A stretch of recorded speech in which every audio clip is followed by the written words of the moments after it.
Weirdos, balls and ghouls, how are we all doing? Today I am diving headfirst into the digital dumpster fire that is Johnny Somali. A man who has not just tainted the internet, but has actively attempted to set it ablaze with a unique brand of chaos. Take me to jail, police, come. Hey. Imagine stepping on Lego in the middle of the night while simultaneously being on fire. And then realising that the Lego is a meticulously crafted little miniature of Johnny Somali. That, my friends, is the level of discomfort we are about to deal with. This guy didn't just walk into the edge of internet notoriety, he did a full-blown speedrun into becoming the most universally reviled individual across multiple platforms. He looked at common sense, basic human decency, and international law and said, "Nah, I'm just going to speedrun getting deported from the entire planet." And spoiler alert, he's been remarkably successful. I'll take you to dinner. I swear to God, I'll change your life. I'll change your life, baby. So buckle up, because we're about to dissect how this walking asshole managed to piss off entire nations, get banned from nearly everywhere, and solidify his own legacy as a full-time professional fucking idiot. So, let's kick things off by defining who Johnny Somali actually is. He's a content creator in the same way that a natural disaster is a weather event. His primary medium is IRL streaming, or in real life streaming, where he broadcasts his daily activities to an online audience. But here's the catch. His activities consistently revolve around pushing boundaries, provoking reactions, I'm right to say you should never have kids.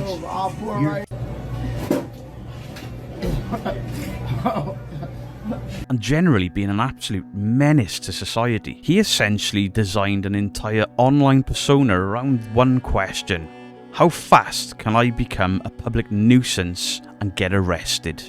His content typically involves him venturing into public spaces where he's clearly not welcome, shouting provocative and nonsensical phrases, filming unsuspecting individuals without their consent, and acting like a complete social twat. All of this, mind you, while screaming things like "free speech" as if it's some sort of magical incantation that grants him immunity from basic social etiquette or the law. But I want to be clear, this isn't some edgy comedian masterfully pushing societal norms for satirical purposes.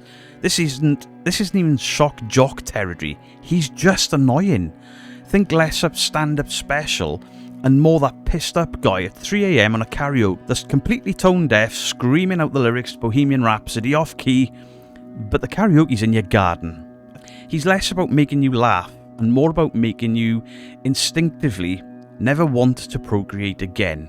While Japan may be the most well-known chapter in the Johnny Somali saga, his reign of cringe is far from localised. This guy has taken his act, or rather his assault on public decency, on a global tour. Places like South Korea. Before his infamous Japan escapades, Johnny Somali was already leaving a trail of irritation there. He was seen harassing women on the streets, making lewd comments, and generally just being a complete knobhead. Reports and clips from his streams show him trying to provoke altercations, filming people without consent in public transportation, even trying to get a rise out of street vendors. He managed to garner significant negative attention, even leading to discussions within Korean online communities about his behaviour and the implications for foreign tourism. He was eventually deported from South Korea, marking an early sign of what was to come. He also got punched in the face a couple of times. He deserved it. I think somebody even put a price on his head. Then there was Thailand, known for its welcoming culture, vibrant tourism, and Johnny Somali somehow managed to disrupt that piece too.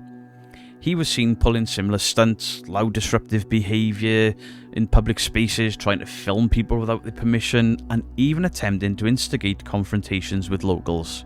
While specific arrest details aren't as widely reported as Japan, his presence in Thailand was definitely marked by a series of contentious encounters and online outrage from both Thai citizens and disgusted viewers. But his pattern was already clear: enter a new country, identify cultural norms, and then actively try to violate them for content. But it was Japan where Johnny truly decided to crank the cringe dial all the way up to 11 and permanently etch his name into the annals of internet infamy. He arrived in a country renowned for its politeness, respect, and low crime rates, and immediately set about doing the exact opposite of everything expected of a visitor. He began harassing locals, often again targeting women, shouting inappropriate comments and invading personal space. Imagine travelling for thousands of miles, spending thousands of dollars, not to experience any sort of rich culture, not to look at the history, but to actively disrespect it and make yourself look like a complete fucking moron in front of an ancient civilization.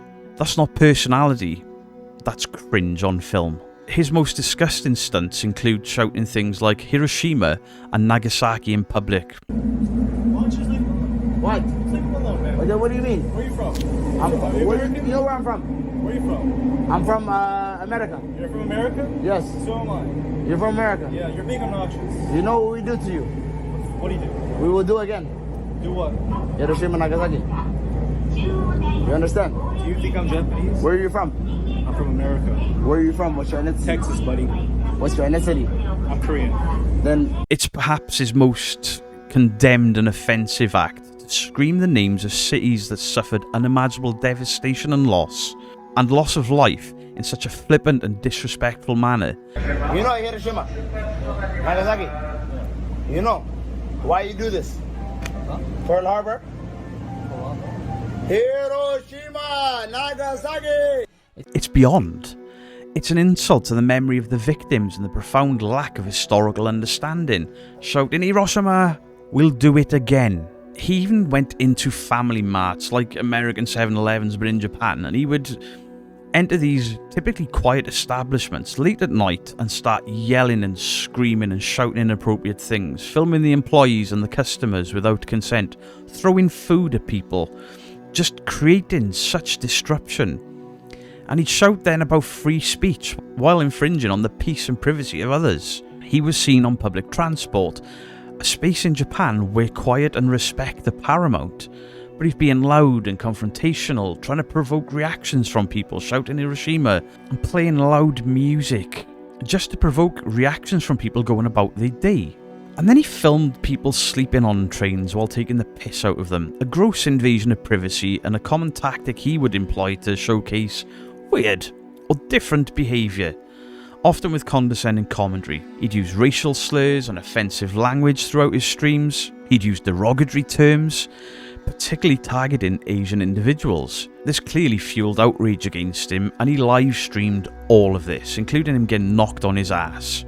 He believed it was peak entertainment, and the wildest part, he genuinely thought he was a victim when people online and in person either called him out or sparked him out. The guy truly thought he was like the Malcolm X for harassing people in family shopping places. Eventually, Japan, a country known for its patience and its strict law, said, "Alright, get out." Johnny Somali became such a problem that the Japanese police practically had him on speed dial. He wasn't just arrested once, he was arrested multiple times. His first arrest coming in August of 2023. He was initially arrested in Osaka for obstruction of a business and trespassing after he disrupted a restaurant and a construction site. Did I get myself into?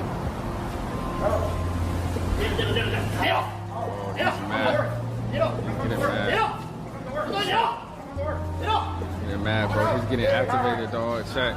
Hey, oh, Fukushima. Whoa. Fukushima. Hey, Fukushima. Pressing. Hey, Fukushima.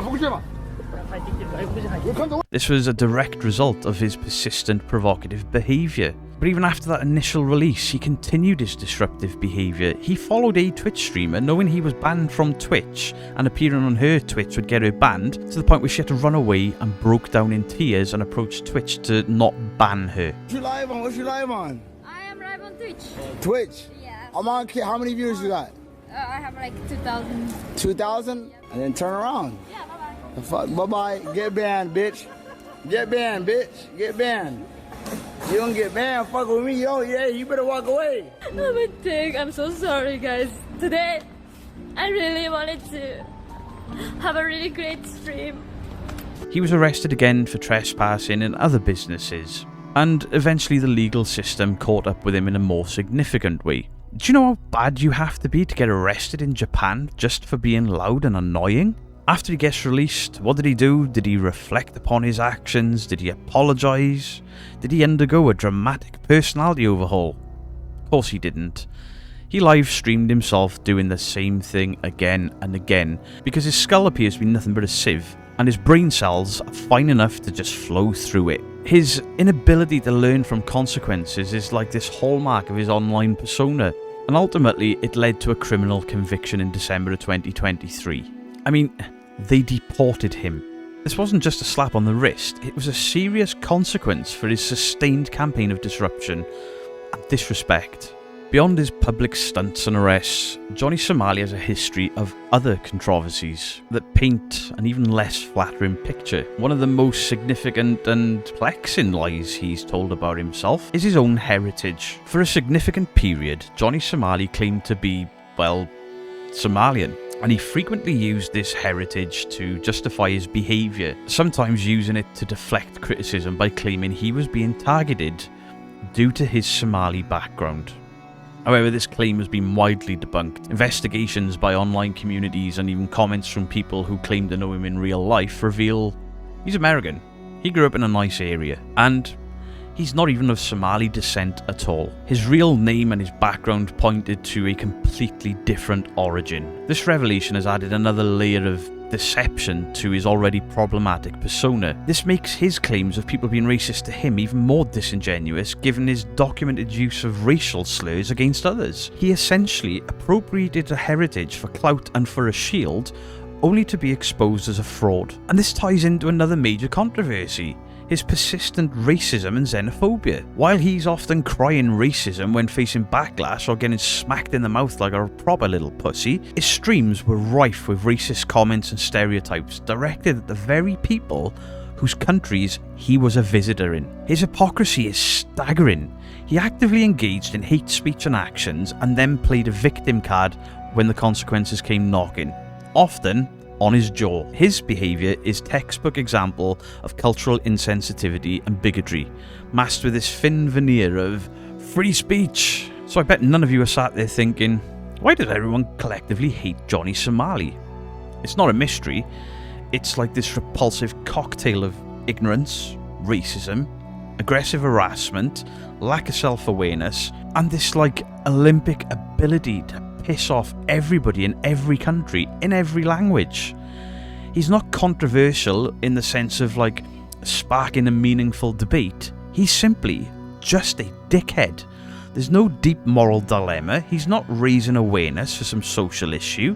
He's just a loud, entitled guy yelling slurs and disrupting the peace in countries that he clearly doesn't understand or care about. All while he's live streaming this to bewildered viewers and a rapidly fading dream of internet stardom. He disrespects every culture he visits. He hides behind the sacred principle of freedom of speech, like it's a tactical shield in Call of Duty, and then with astonishing audacity, cries racism. It's like watching a toddler throw a tantrum, throw themselves on the ground, and then sue the ground for being too hard. His dishonesty and his frankly appalling behaviour, it's almost breathtaking. And for once, the internet collectively were disgusted. There was a resounding groan around the world of, what the fuck is wrong with this guy? He's been repeatedly banned from all major platforms, Twitch eventually dropping the perma-ban on him for repeated violations of their community guidelines. YouTube has banned him multiple times, although he tries to work around his bans by creating new channels or moving to a different platform like Click that allow a bit worse in the behaviour. Even Kick got sick of him. And the internet, it always catches up. His content is regularly reported, and his attempts to resurface are often met with resistance from any and all communities, and they have zero tolerance for his particular brand of disruptive and hate. Even other controversial streamers, the ones who thrive on pushing boundaries, look at Johnny Somali like, we ain't him, don't lump us in with him. He's a cringe that makes the professional cringe streamers cringe. He's not some sort of provocateur with a point. He's not an anti-hero. He's a fucking joke. He's a speed bump in the road of content. He actively lowers your IQ. He represents the worst of IRL streaming, a genre that I guess can be entertaining and insightful, but in this guy's hands can cause international embarrassment. In conclusion, Johnny Somali isn't just some annoying internet personality, he's the final boss of obnoxious IRL streamers.